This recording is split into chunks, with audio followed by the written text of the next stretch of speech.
And I would like to thank the media for giving our community such important coverage and a platform to share our voice. Finally, I would like to thank for their unwavering support. Your support and understanding is deeply appreciated, for it gives us hope and resilience to continue to strive and fight for our country.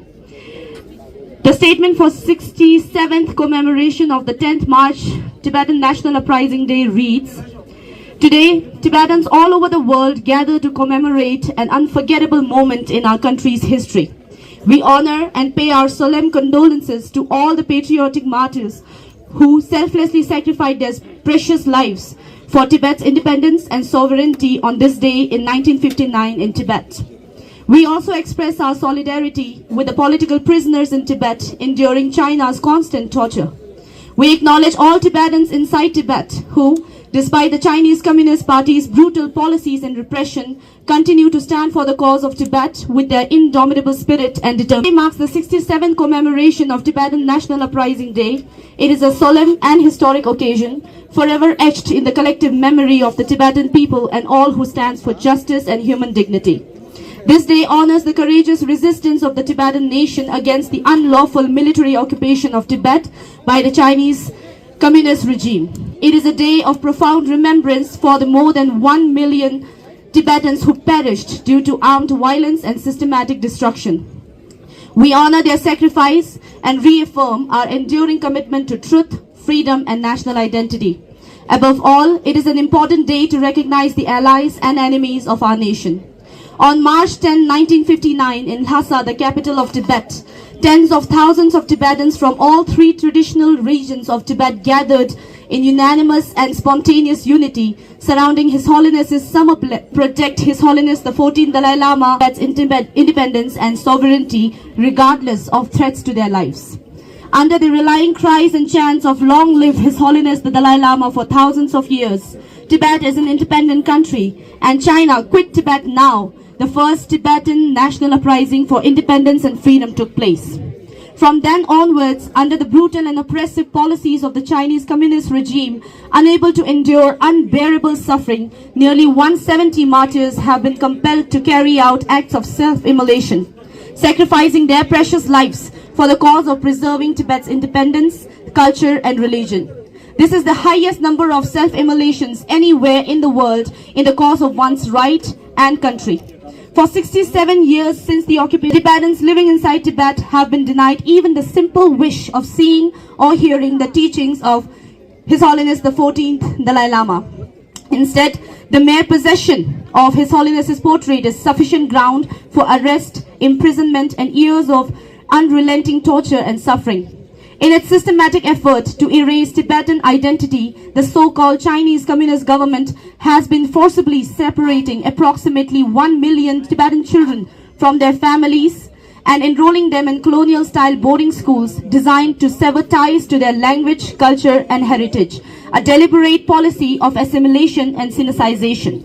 In a related matter recently, one case that illustrates the broader suppression of Tibetan came to light when Pandey Yishe, a teacher from Tehor Karze Monastery, was arrested in 2021 simply for teaching Tibetan children their own language during the school holidays. The act was deemed illegal under Chinese law. His detention went unreported until he was sentenced to 6 years of imprisonment for nothing more than nurturing the mother tongue of his own people. Meanwhile, the Tibetans in exile have continued to strive for the independence and sovereignty of Tibet by preserving and restoring our culture, language, and identity while actively pursuing initiatives on the international stage.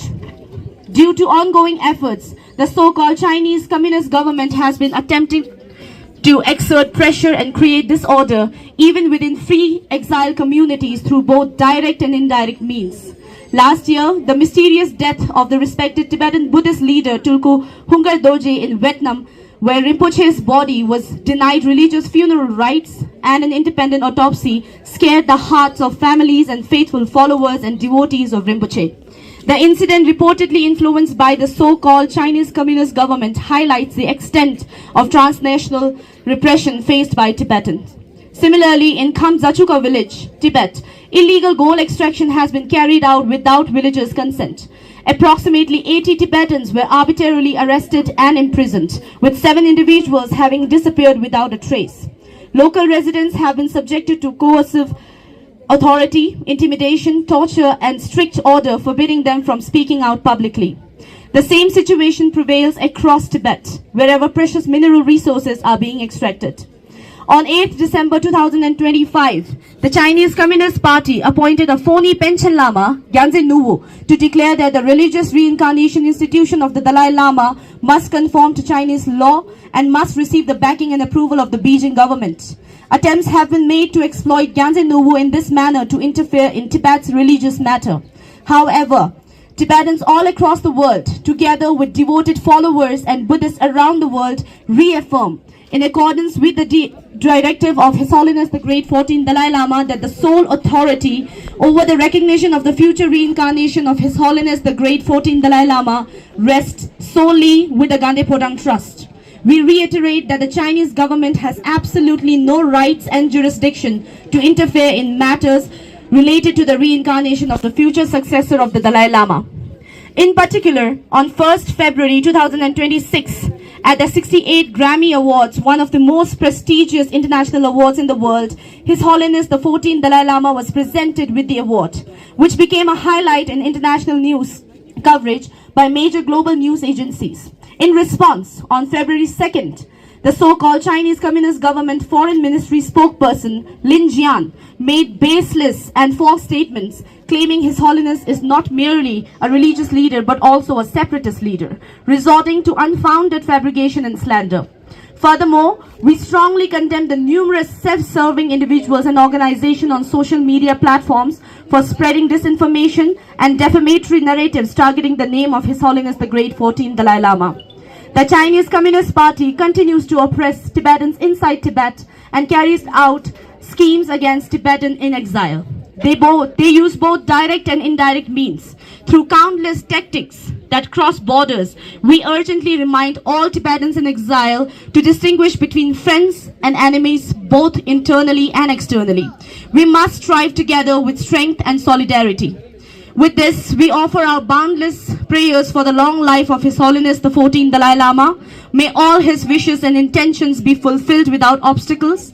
May all Tibetans reunite in an independent nation soon. Free Tibet! कुछ jewellery सिर्फ पहनी नहीं जाती, वो आने वाली पीढ़ियों की पहचान होती है। लेगेसी का मतलब सिर्फ साल नहीं होते, वो रिश्ते होते हैं जो वक्त के साथ और गहरे होते जाते हैं। वर्मा ज्वेलर्स का नाम सिर्फ एक ब्रांड नहीं, एक परंपरा है।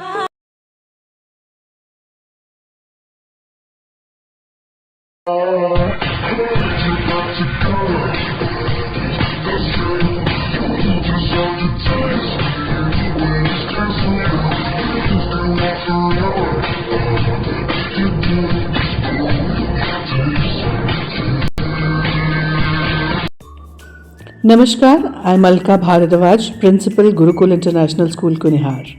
At Gurukul, we offer NEP-oriented modern education for the holistic development of your child. Admissions open now. Give your child the better foundation they deserve.